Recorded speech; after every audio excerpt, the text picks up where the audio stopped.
நம்ம கதாநாயகன் பத்ரி சென்னை ஏர்போர்ட்ல ஃப்ளைட் கிளம்ப இன்னும் 2-3 மணி நேரம் இருக்கு, என்ன செய்யலாம், ஏதாவது புஸ்தகம் வாங்கி படிக்கலாமா அப்படின்னு நினச்சிக்கிட்டு உட்காந்துக்கிட்டு இருந்தான். அதாவது சென்னையிலேருந்து ஃப்ராங்க்ஃபர்ட், ஃப்ராங்க்ஃபர்ட்லேருந்து அட்லாண்டா. அதாவது அட்லாண்டாவுக்கு டைரக்ட் ஃப்ளைட் அது கிட்டத்தட்ட ஒரு 2-3 ஹவர்ஸ் ஃப்ராங்க்ஃபர்ட்டில் நிற்கும். அங்கே டிரான்சிட். அடிக்கடி இதில் தான் லுஃப்தான்ஸால அங்கே எங்கேயும் போயிட்டு வந்துக்கிட்டு இருப்பாங்க. அவனும் குடும்பத்தினரும். அவன் இருக்கிறது அட்லாண்டாவில். பத்ரியோட ஒய்ஃப் பேர் ரோஹிணி. பத்ரி ரோஹிணி 2 பேருக்கும் ஒரு பெண், 15 வயசு, அழகா இருப்ப, ரொம்ப ஜோரா இருப்ப, மேனகான்னு பேரு. அந்த மேனகா தோத்தா ஆனந்தப்பட்ட விஸ்வாமித்திரை வளைச்சு போட்டாலே அந்த மேனகா தோத்தா. அந்த அளவுக்கு இந்த பெண் அழகு. நல்ல டான்சர். அதாவது அமெரிக்காவில் அட்லாண்டாவில் ஸ்கூலில் படித்தாலும் அங்கே இருக்கிற ஒரு நல்ல இந்தியன் டான்ஸ் டீச்சர்கிட்ட பரதநாட்டியம் எல்லாம் கற்றுக்கிட்டு ரொம்ப நல்லா கற்றுக்கிட்டு பிரமாதமாக அந்த பாம்பு டான்ஸ், அந்த டான்ஸ், இந்த டான்ஸ் எல்லாம் ஆடும். என்னமோ தெரியல, அதுக்கு ஒரு 8 வயசுலேருந்தே டான்ஸ் மேலே ஒரு தனி பிரியம். அண்ட் டான்ஸ் ட்ராமாக்கள்லாம் கூட போட ஆரம்பிச்சிருச்சு. கற்றுக் கொடுக்குற டீச்சருக்கே ஆச்சரியம், அட இந்த பொண்ணு பெரிய லெவலுக்கு வரப்போகுது, ஒரு கமலாலட்சுமன் மாதிரியோ இல்லை ஒரு வைஜெயந்தி மலா பத்மினி இந்த மாதிரி பெரிய பெரிய டான்சர்ஸ்லாம் இருந்தாங்களே அந்த லெவலுக்கு வரப்போகுது இந்த பொண்ணுன்னு டீச்சருக்கு நல்லா தெரிஞ்சு போச்சு. ஏன்னா அவங்களே ஒரு நல்ல குருவுடைய சிஷ்யை. அந்த சிஷ்யா இருந்தவங்களுக்கு எந்த பொண்ணுக்கு டான்ஸ் ஓஹோன்னு வரும் அதுன்னு தெரியாதா? ஏன்னா அவ கிட்டத்தட்ட 40 வருஷமா டான்ஸில் இருக்கிறவ. 40 வருஷமா இருந்தாலும் இன்னும் குச்சி ஆடி பிச்சு உதறா. ஸோ இந்த பொண்ணு மேனகா பிரமாதமாக இருக்குது 15 வயசுல. அண்ட் அமெரிக்கன் ஸ்கூலில் படித்தாலும் ஸ்கூலில் பெரிய மரியாதை இருக்கு, எல்லாருக்கும் ரொம்ப மகிழ்ச்சி.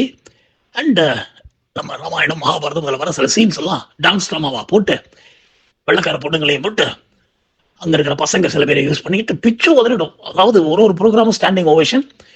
நம்ம பத்ரிக்கும் ரோஹிணிக்கும் பெருமையான பெருமை பொண்ணை வச்சு. அப்படின்னா பார்த்துங்க எவ்வளோ சந்தோஷம்னு. ஓகேயா? இப்போ ஏர்போர்ட்டில் அம்போன்னு உட்காந்துக்கிட்டு இருக்கான் பத்ரி. எங்க அட்லாண்டாவுக்கு திரும்பி வர. இங்கே மனைவியும் அவனுடைய பொண்ணும் ஆவலாக நாளைக்கு அப்பா வந்துடுவார், கிராண்ட் ஸ்வீட்ஸ்லேருந்து நிறைய ஐட்டங்கள் வருமாம்மா அப்படின்னு கேட்க, ஐயோ கிராண்ட் ஸ்வீட்ஸ் மட்டும் இல்லை, இன்னும் எனக்கு பிடிச்ச 2-3 ஐட்டம்லாம் சொல்லியிருக்கேன், அதை தவிர உனக்கு அந்த டான்ஸுக்கு வணங்குற பல விஷயங்கள் வாங்கிட்டு வராரு. அங்கே இருக்கிற டவுன் டவுனில் போயிட்டு ஒரு தெரு இருக்குது டான்ஸ் விஷயங்கள் விற்கவே, இந்த காஸ்டியூம் ஜுவல்லரி அது இதெல்லாம். அப்பா அங்கப்பா நாயக்கன் தெருவோ ஏதோ ஒரு பேர் மறந்து போயிட்டேன். பந்தர் ஸ்ட்ரீட்லேருந்து ஒரு 3-4 தெரு தள்ளி வந்தால் பிரமாதமாக இருக்கும். அங்கே ஸ்பெஷலாக போய் கிட்டத்தட்ட ½ டேக்கு மேலே ஸ்பெண்ட் பண்ணி எனக்கு அங்கேருந்து ஜூமில் பேசி நான் இது வாங்க அது வாங்கலாம் சொன்னேன். ரொம்ப பிரமாதமாக இருக்குது, உனக்கு சர்ப்ரைஸாக வச்சிருக்கேன், நீ வந்து பார்த்தா அசந்து போயிடுவேன். அதே மாதிரி காஞ்சிபுரம் பட்டு பாவாடை விட அந்த துண்டுகள்லாம் வாங்கினாரு. ஒரு சைஸையும் கொடுத்து அனுப்பிச்சிருந்தேன், எல்லாத்தையும் தைச்சுட்டே வராரு. இந்த ஜாக்கெட்லாம் பிரமாதமாக இருக்கும், அவ்வளோ நல்ல பட்டு, கிட்டத்தட்ட ஒரு 2-3 லட்சம் ரூபா அதுக்கே ஆயிருக்கு தெரியுமா? வெரி எக்ஸ்பென்சிவ்மா. Yes, 2-3 lakhs. You know how much it is? See, 1 lakh is around how much? $1,000 is how much? $1 $83, $10 $830, $100 $8,300 and 83,000. Yes, 80,000 வச்சா கூட உனக்கு வந்து ஒரு $3,000. What is this, ma? Just 3,000, that's it. Maybe it's a small money here, but there's big money, you know. அப்படிலாம் சொல்லி பொண்ணை பேசிட்டு இருக்கா. இனிமே அவங்க தேர் ஈகலி வெயிட்டிங். இப்போ அங்கே உட்காந்துக்கிட்டு அவங்க கொட்டா விட்டுக்கிட்டு பட்டு அங்கேயும் பார்த்துட்டு சரி புக்கு வாங்கலாமா வேணாமா, புக்கை வாங்கினா அதை நம்ம படிச்சு முடிச்சுட்டு தூரம் பொண்ணு என்னடா பண்றது தெரியலையே அப்படிங்கிற மாதிரி இது பண்ற போது திடீர்னு excuse me, are you mister Nath, Badrinath அப்படின்னு 2 நார்த் இந்தியன்ஸ் வந்து கேட்க, எஸ் ஐ ஆம், வாட்ஸ் தி ப்ராப்ளம் அப்படிங்க, ப்ளீஸ் கம், உங்க பேகேஜ் எல்லாம் we need to check. இது என் பேகேஜ் செக் அப்படிங்கிறா. கமான் மேன் அப்படின்னு குரல் மாற ஒன்றும் புரியாம ஃப்ளைட்டுக்கு ஒன்றும் 2-3 ஹவர்ஸ் இருக்கு நினைச்சேன். ஐயோ ஃப்ளைட்டு பிடிக்க முடியுமாங்கிறாரு. ரூமை கூட்டு போயிட்டு அவருடைய பொட்டியெல்லாம் திறந்து இதெல்லாம் பார்க்க ஒரு பேண்ட் பேக்கெட்லையும் ஒரு 700-800ன்னு $100 பில்ஸா அமெரிக்கன் டாலர்ஸ் இருக்க, கிட்டத்தட்ட $18,000 இருக்கு. இவன் அதை பார்த்துட்டு திருட்டு முழிக்க, மிஸ்டர் பத்ரிநாத் இதுக்கெல்லாம் அக்கௌண்ட் இருக்கா? அண்ட் ஆக்சுவலாக நீங்கள் $10,000 தானே எடுத்துகிட்டு போகலாம், எப்படி $18,000 எடுத்துகிட்டு போகிறீங்க? அண்ட் அதுவும் பேண்ட் பேக்கெட்டில் வச்சு எடுத்துகிட்டு போக வேண்டிய அவசியம் என்ன? இது எங்கேருந்து வந்தது, எப்படி இந்த பணம் அப்படிங்கிறதெல்லாம் கொஞ்சம் டீட்டெயில்ஸ் கொடுங்க அப்படின்னு சொல்ல, பேய்மொழி அதாவது பத்ரிக்கு என்ன பண்ணுறதுன்னு தெரியாம ஐஐடியில் படிச்சு இன்ஜினியரிங் டிகிரி வாங்கின பத்ரி நாத் நாரி போயிட்டான். என்ன நடந்ததுன்னா, ஆக்சுவலாக அவனுக்கு ஒரு கிரவுண்ட் இருந்தது, கோயம்புத்தூர்ல. ரொம்ப நாளா வெட்டி அங்கே கிடைக்கே, அது வித்துடலான்ட்டு இந்த தடவை போகும்போது வித்துட்டு வாங்க அப்படின்னு ஒய்ஃப் வேற ஸ்ட்ரிக்டா சொல்லியிருந்ததுனால கோயம்புத்தூருக்கு போய் 2 நாள் இருந்து அங்க இருக்கிற புரோக்கர் முடிச்சு கிட்டத்தட்ட ஒரு 20-25 லட்சம் ரூபா மதிப்பு. போக போக நிறைய ஏறும். இருந்தாலும் சரி ரைட் போட்டோம், கிடைச்சது கிடைக்கட்டும்னுட்டு ஒரு 16-17 லட்சத்துக்கு அதை வித்துட்டு அந்த பணத்தை எனக்கு அஃபிஷியலா கொடுப்பாங்க. அதை போங்க சார், நான் கவுன்சிலருங்க, அபிஷியல் இதெல்லாம் இல்லை, கேஷை பிடிங்க, இந்தாங்க கேஷை வாங்கிட்டு ரிஜிஸ்டர் பண்ணிக்கலாம் வாங்க. ஏப்பா எல்லாமே மாறிடுச்சுன்னு சொன்னாங்களே, என்னது என்ன மாறிடுச்சு? ஒன்றும் மாறாது. 140 கோடி ஜனத்தொகை இருக்குது இந்த ஊர்ல, என்ன மாறுன்ற? எவன் ஆட்சிக்கு வந்தாலும் ஒன்றும் மாற போறது இல்லை. நீ ஒன்றும் ஒரி பண்ணாத, காசை பிடி. அதான் இப்போ மூளைக்கு மூளை எக்ஸ்சேஞ்செலாம் கொடுக்குறானுங்களே, டாலரா மாத்திக்க, எடுத்துக்கிட்டு போயினே இரு. இல்லை கையில் இவ்வளோ காசு, அதெல்லாம் உன் பிரச்சனைப்பா. இந்த நிலத்துக்கு எவனும் 10 லட்சம் கூட கொடுக்க மாட்டான். நான் உனக்கு 6 லட்சம் அதையும் கொடுத்துருக்கேன், ஞாபகம் வச்சுக்க. ஒன்னா வாங்க, இல்லைன்னா போயினே இரு அப்படின்னு சொல்லி ஏதோ ஒரு குருட்டு தைரியம், அஸ்து தைரியம் அதில் அந்த பணத்தை வாங்கிக்கிட்டு ஃப்ரெண்ட்ஸ் 2-3 பேர் கேட்டான், அட போயா இதெல்லாம் ரொம்ப ஈஸி ஜாபியா அது இதுன்னு சொல்றாங்க. சரின்ட்டு எல்லாத்தையும் டக்குன்னு 83 ருபீஸுக்கு பதில் கொஞ்சம் அதிகமாக கொடுத்து கேஷ் பண்ணிக்கிட்டான். இருந்த டாலர்லாம் என்ன பண்ணா, எல்லாத்தையும் கேட்ட போது நைஸாக சொன்னாங்க, எல்லாம் பேண்ட் பாக்கெட்டில் போட்டு எடுத்துன்னு போயிருப்பா. இல்லை யார் கேட்க போறாங்க, அங்கே லீகலாக 10,000 அலவுடு, ஒரு 7,000 எக்ஸ்ட்ரா இருக்கும். அதானே, அது ஒன்றும் பெரிய பிரச்சனை இல்லை, ஒருத்தர் செக் பண்ண போறது இல்லை. இதெல்லாம் அவன் உங்ககிட்ட மாங்காய் ஊறுகாய் இருக்கா, தேங்காய் சட்னி இருக்கான்னு தான் பார்ப்பானே தவிர இதெல்லாம் எவன் பார்க்க போறான் அப்படின்லாம் சொல்ல, இவனும் ஏதோ ஒரு அஷ்ட தைரியத்தில் அந்த மாதிரி கொண்டு வந்துட்டு நினைச்சு கூட பார்க்கல. திடீர்னு 2 பேர் வருவாங்க, செக் பண்ணுவாங்க, என்னடா இது இந்தியா மாறி போச்சா, ஒன்றும் புரியலையே, இதுக்கெல்லாம் வாய்ப்பே கிடையாது, எப்படி எப்படி எப்படி இந்த மண்டையை போட்டு உடைக்க சார் அப்படின்னு ஆரம்பிச்சவன் கடைசியில் தமிழ் ஆளு, ஏண்டா பத்ரி ஐஐடிலாம் ஃபர்ஸ்ட் இந்த லெவலுக்கு வந்துட்டேனே, கடத்தல் எல்லாம் பண்றியா, மணி லாண்டரிங்க, ஐயா போட்டு உள்ள தள்ளிடுவானுங்க ஒரு 2 வருஷம் ஒன்று. ஐயோ ஷாக் ஆகி இன்னும் ஒண்ணுமே புரிய மாட்டேங்கிறது, தலை சுத்துறது. நம்ம சொந்தமா வச்சிருந்த ஒரு கிரவுண்டு நிலத்தை வித்து அந்த கேஷ் அமெரிக்கா எடுத்துட்டு போக நினைச்சு நம்ம இப்படி பண்றது தப்பா, என்னடா இது ஒன்றும் புரியலையே அப்படின்னு மாட்டிக்கிட்டு முழிக்கிறான் நம்ம பத்ரி. பாவம் பத்ரி எந்த நேரத்துல அந்த கிரவுண்டை அவனுடைய அம்மா அப்பாவும் வாங்கி அவனுக்கு கிஃப்டா கொடுத்தாங்களோ, இருந்த 3 கிரவுண்டை பாவம் ஆளுக்கு ஒரு கிரவுண்டுன்னு 3 குழந்தைகளுக்கு கொடுத்துருந்தாங்க. இவனுக்கு வந்த பங்கை தான் விற்கிறதுக்காக இந்த தடவை முயற்சி பண்ணி ஆள் மணிதானேன்ட்டு எல்லாரும் சொன்னதுனால இந்த மாதிரி ஒரு முயற்சி பண்ண வகையா மாட்டிக்கிட்டு பேய் முழிக்க பெரிய அவஸ்தையா போச்சு. ராத்திரி வேற என்ன பண்றதுன்னு தெரியல, ஒன்றும் புரியல. சார் ஃபோன் பண்ணலாம்னாக்கா, ஏய் மணி லாண்டரி பண்றவங்களாம் ஃபோன் பண்ணக்கூடாதுடா, உங்களுக்கெல்லாம் ஃபோனே கொடுக்கூடாது, அதாவது மரியாதையை போய் போடா போடா திருட்டு பயலுங்கிற அளவுக்கு ஆயி கூனி குறுகி போயிட்டான் பத்ரி. பூமி பழந்து நம்ம முழுகிடாதா, சே தெரியாத மாதிரி பண்ணிட்டோமே. வருஷத்துக்கு $150,000 சர்வசாதாரணமா சம்பாதிக்கிறோம், ஒய்ஃப் வேற சம்பாதிக்கிறா, இவ்வளவு பணம் இருக்கிற போது இந்த பணத்துக்காக ஆசைப்பட்டது பெரிய தப்பா போச்சு. ஐயோ இப்படி மாட்டிக்கிட்டோமே. இருந்தாலும் இதை நியாயமாக அவங்க கண்டுபிடிச்சு வந்திருக்காங்களா, இல்லை ஏதாவது சதி நடக்குதா அப்படின்னு ஒன்றும் புரியாம பேய் முழிக்க கடைசியில கெஞ்சி கூத்தாடி ஒரு ஃபோன் பண்றேன்னு சொல்லி அவனுடைய ஒய்ஃபுடைய பிரதருக்கு ஃபோன் பண்ணி விஷயத்த சொல்ல, அவன் பாவம் அவன் தான் கூட ஏர்போர்ட்டுக்குலாம் வந்துட்டு போன மச்சான் ஷாக் ஆகி ஐயோ என்ன பண்றதுன்னு தெரியலையே அப்படின்னுட்டு அலறி புடைச்சிக்கிட்டு ஓடி வந்து என்ன பண்ணலாம்னு யோசிச்சு, சரி ரைட் ஆளுங்கட்சியில் இருக்கிற ஆள் யாராவது பிடிச்சி அதை பண்ண முடியுமா பார்க்கலான்னு நல்ல காலம் அட்லாண்டாவில் நம்ம பத்ரிநாத்துக்கு தெரிஞ்ச ஒரு ஃப்ரெண்டு, அவனுடைய மாமனார் சென்னையில் இருக்காரு, அவர் ஆளுங்கட்சியில் பெரிய பிரமுகர். ஆளுங்கட்சி டெல்லியில தான் ஆளுங்கட்சி, தமிழ்நாட்டில் இல்லை. ஸோ அந்த இன்ஃப்ளூயன்ஸ் வச்சு எதாவது பண்ணலாம் வைக்கலாம் போயிட்டு நடராத்திரி போய் அவர் வீட்டு கதவை தட்டி இந்த மாதிரி ஆயிடுச்சு சார், அது சார்னு சொல்ல, யாரு உன்னுடைய மச்சானுக்கா, மாப்பிள்ளை சார் என்னுடைய தங்கச்சி புருஷனுக்கு இந்த மாதிரி பிரச்சனை, பெரிய பிரச்சனை மாட்டிட்டு இருக்காரு சார், என்ன பண்ணாரு? அதான் சார் ஒரு நிலத்தை வித்து அந்த கேஷா தான் அகேன்ஸ்ட் கவர்மெண்ட் பண்ணா எப்படி இதெல்லாம் பிரச்சனை வராதா? அவர் வேற பயங்கரமான அகேன்ஸ்ட் சொல்றீங்க ஆளுங்கட்சிக்கு, அப்படிப்பட்ட மனுஷனுக்கு இந்த மாதிரி தண்டனை கிடைச்சா தப்பு இல்லை அப்படின்னு சொல்ல, சார் என்ன சார் இப்படிலாம் சொல்றீங்க, எப்படி எனக்கு தெரியுங்கிறியா? என் மாப்பிள்ள தான் அப்பப்போ இவர் அனுப்புற மெசேஜ் எல்லாம் எனக்கு அனுப்புவான். அதாவது ஆளுங்கட்சியை சாதாரணமாக திட்டுறாரு, இருந்தாலும் பயங்கரமா திட்டுறாரு. ஐயோ பெரிய பெரிய தலைவர்கள்லாம் கெட்ட வார்த்தையை சொல்லி திட்டுறாரு, அதுவும் ரைட்டிங்ல எவ்வளவு தைரியம் இருக்கணும். சரி போ, நல்ல ஒரு லெசன் கிடைக்கட்டும், அதாவது இந்த ஆட்சி மாற்றம் எவ்வளவு கரெக்டா நல்லபடியா நடக்குதுன்னு தெரியட்டும். அப்படி நான் சொல்லி, நமக்கு ஒன்றும் தெரியாதுப்பா, அவன் தலைவிதி இப்படியோ அந்த மாதிரி நடக்கும், தயவுசெய்து இந்த மேட்டரை என்கிட்ட வராதேன்னு சொல்ல, ஒரு கையில் காலில் விழுந்து கெஞ்சி கூத்தாட, பட் கொஞ்சம் பணம் செலவழியும் ஓகேயா அப்படின்னு ஒரு 25 லட்சம் ரூபாய்க்கு வேட்டு வச்சு, அதாவது ஏற்கனவே எடுத்த பணம் கூட ஒரு 7 லட்சம் அதெல்லாம் பண்ணி அப்படியே ஒரு நாள் ஜெயிலில் தள்ளிட்டாங்க.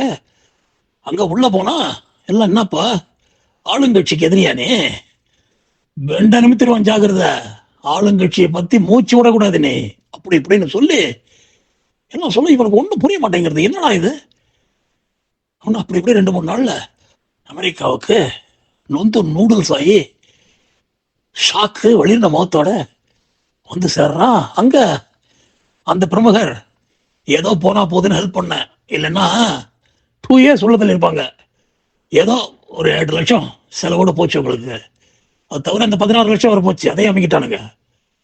ஷாக்கான ஷாக்கு அவனுக்கு தாங்க முடியல. யாருக்கு? இவனுக்கு ஹெல்ப் பண்ண போடி அவர் அந்த ஆளுங்கட்சியோட ஆள் கையில காலில் விழுந்து கெஞ்சி கூத்தடியெல்லாம் பண்ணவனுக்கு ஃபோன் பண்ணி, மாப்பிள்ள இதுல ஏதோ ஒரு பெரிய பிரச்சனை இருக்கு, என்னன்னு தெரியல, இந்த ஆளுடைய மாப்பிள்ள உங்களுக்கு ஃப்ரெண்டு தானேங்க, அவர் ஏதோ குழப்பம் பண்ணியிருக்காருன்னு நினைக்கிறேன் அப்படின்னு யோசிச்சு பார்த்தா ஞாபகம் வருது, இந்த பணத்தை கொண்டுறதுக்கு உங்க மாமனார் ஹெல்ப் பண்ணுவாரா அப்படின்லாம் அவங்ககிட்ட பேசி டீட்டெயில்ஸ் எல்லாம் சொன்னது. அது தவிர அவரு வேற இவனுக்கும் அவனுக்கும் அப்பப்போ அரசியல் பிரச்சனைகள் சொல்லலாம். அதாவது இவன் வந்து ஒரு கட்சிக்கு சப்போர்ட்டு, ஃப்ரெண்டு துரசாமி ஆளுங்கட்சி, அதாவது மத்தியில் ஆளுற கட்சிக்கு சப்போர்ட். ரொம்ப அதுல வந்து 2 பேருக்கு அப்பப்போ ஆர்கியூமெண்ட் தான் வந்து சொன்னா, அவன் ஒன்று எழுத இவன் ஒன்று எழுத எழுத்துல வந்து 2 பேரும் பயங்கரமாக மோதிப்பாங்க ராத்திரி வேளையில. அது ஒரு பொழுதுபோக்கு மாதிரியே ஒரு 10 நாளைக்கு ஒரு தடவை ஆரம்பிச்சிருவாங்க. அவன் திட்டம் இவன் திட்டம், அவன் திட்டம் இவன் திட்டம், இவன் வந்து இவன் தலைவனை திட்டினான்னா இவன் பயங்கரமா அவன் தலைவனை திட்டுவான், அவன் தலைவனை இவன் அந்த மாதிரிலாம் கெட்ட வார்த்தைகள்லாம் போட்டுக்கிட்டு சரளமா திட்டி எல்லாம் இது பண்ணி பண்றதுல அவனுக்கு ஏதோ ஒரு கோபம் மனசுக்குள்ள, இவனுக்கு ஏதாவது ஒரு தண்டனை வாங்கி கொடுக்கணும், அடுத்தது இந்தியா போகும்போது ஒரு லெசன் டீச் பண்ணலாம், புது கவர்மெண்ட் எப்படி ஸ்ட்ரிக்டா இருக்காங்க என்ன அப்படின்னு சொல்லி கரெக்டா மாமனார்கிட்ட போட்டு கொடுத்துட்டான் எல்லா விஷயத்தையும். இந்த மாதிரி இவ்வளவு பணத்தை கொண்டுறதுக்கு ட்ரை பண்றான், வைக்கிறான் போறான், அவருக்கு ஒரு லெசன் டீச் பண்ணுங்க, அது பாருங்க இந்த மாதிரி எல்லாம் எழுதியிருக்கான் ராஸ்கல் நம்ம தலைவர்கள்லாம் பத்தி அப்படின்னு போட்டு அதை அனுப்பிச்ச உடனே அவரு ரத்தம் எல்லாம் கொதிச்சு இவனை விடக்கூடாதுன்னு சொல்லி 2 நாள் ஜெயிலையும் போட்டுக்கிட்டு இதெல்லாம் பண்ணி பணத்தையும் ஒரு 25 லட்சம் செலவு பண்ண வச்சு இதெல்லாம் பண்ணி இந்த லெசன் அவனுக்கு மறக்கவே கூடாது, அங்கங்க ஆளுங்கட்சியை பத்தி தப்பா பேசுனா இதுதான் அப்படின்னு சொல்லி அனுப்ப இவனுக்கு அது ஞாபகம் வருது. ஆஹா இதுதான் விஷயம்.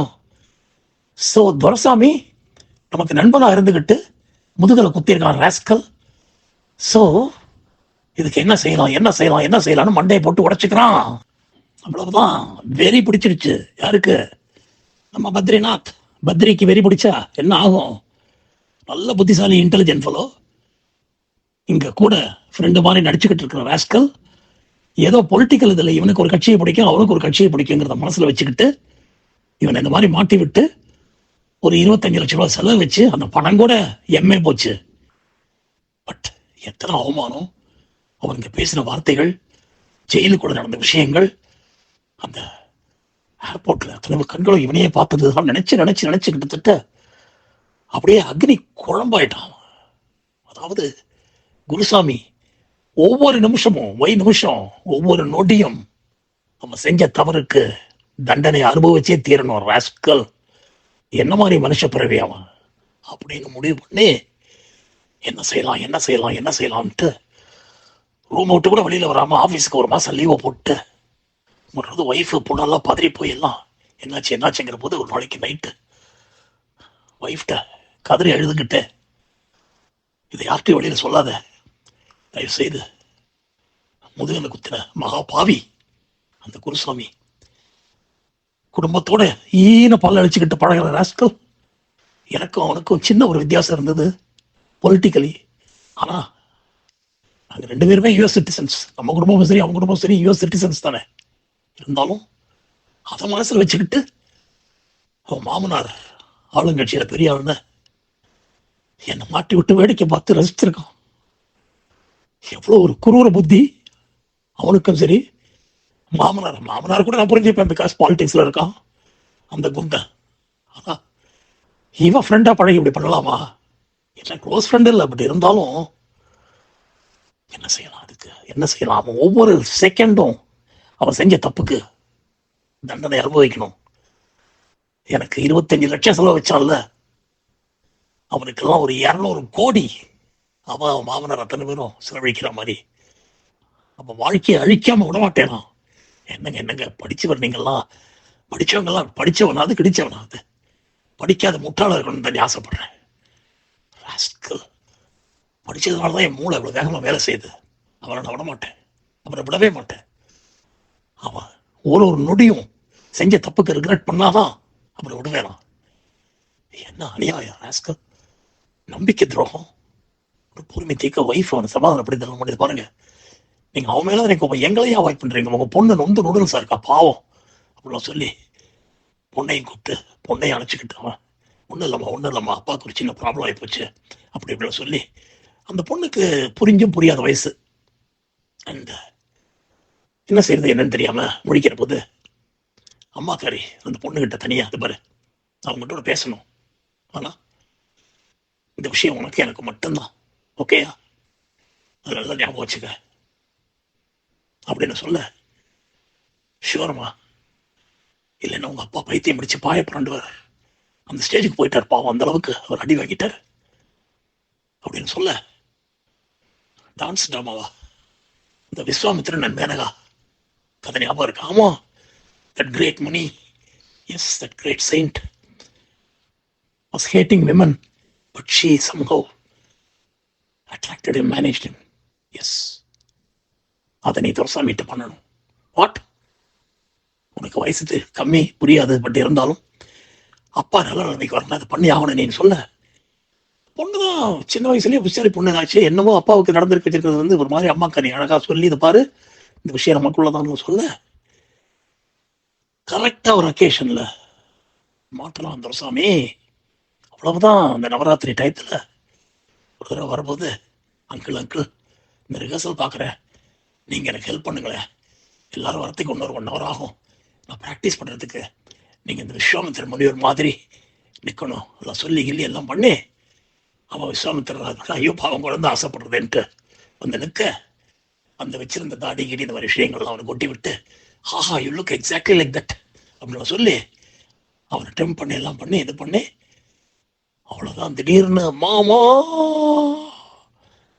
this uncle is trying to rape me ஒரு சத்தம் போட, அவன் ஷாக் ஆகி நடுநடுங்கி போக, oh my god, get the gun, I want to shoot him, I want to kill him அப்படிலாம் கத்த. உடனே அம்மாக்காரி போலீஸை கூப்பிட்டு பண்ண வைக்க போக இது பண்ண, he was arrested. அவ்வளவுதான். இது எல்லாத்தையும் வீடியோ வர பண்ணியிருந்தது அந்த பொண்ணு. அண்ட் கரெக்டா மாட்டிக்கிட்டு பேய்மொழி என்ன பண்றதுன்னு தெரியாம ஐயோ செட்டப் பண்ணிட்டாங்க அப்படின்னு நான் கதறலாம் வைக்கிறான் போறான். என்ன என் செட்டப்பு? மாமனார் ஓடி வந்து வீட்டு வாசல நிக்க, கதவு கூட திறக்காம இவங்க இது பண்ண, காலில் வந்து விழுந்து கெஞ்சிறாரு. அதாவது இவனுடைய ஒய்ஃபுடைய பிரதர் எப்படி போய் அங்க போய் நின்று கெஞ்சி கூத்தாடணும், அதுக்கு மேல மாப்பிள்ளையை காப்பாத்துக்கோ, வாழ்க்கை ஃபுல்லா ஜெயில போட்டுருவாங்க அமெரிக்காவில், அதுவும் மைனர் பொண்ண ஒன்றும் பண்ணலன்னு சொல்றாரு, பண்ணாம எப்படி என் பொண்ணு போய் சொல்லுமான்னு கேட்க, தெரியலையே என்னாச்சு தெரியலையே, என்ன இதுக்கெல்லாம் ஒரு 250 கோடி ஆகும் அப்படியே மயக்கம் போட்டு விழ கூத்துதான். கடைசியில ஒரு மாதிரி எல்லாத்தையும் சமாளிச்சு அதுல இருந்து வெளியில வரத்துக்கு அவருக்கு பயங்கர செலவு வச்சு இருக்கிற எல்லா இன்ஸ்டிடியூஷனுக்கும் கஷ்டப்படுறாங்க, அதுகளுக்கெல்லாம் கோடி கோடியா போய் சேர அவரை ஓட்டாண்டியாக்கி மாப்பிள்ளையை காப்பாத்தி துரசாமி ஒரு மாதிரி அதுல இருந்து வெளியே வந்தான். ஆனா அந்த அவமானம் அவன் வாழ்க்கையில ஒரு நொடியும் நிற்கிற மாதிரி பண்ணிட்டான். பத்ரியன் குடும்பம் கதை முற்றும். அடுத்த கதையில் சந்திப்போம். உங்கள் அட்லாண்டா கணேஷ்.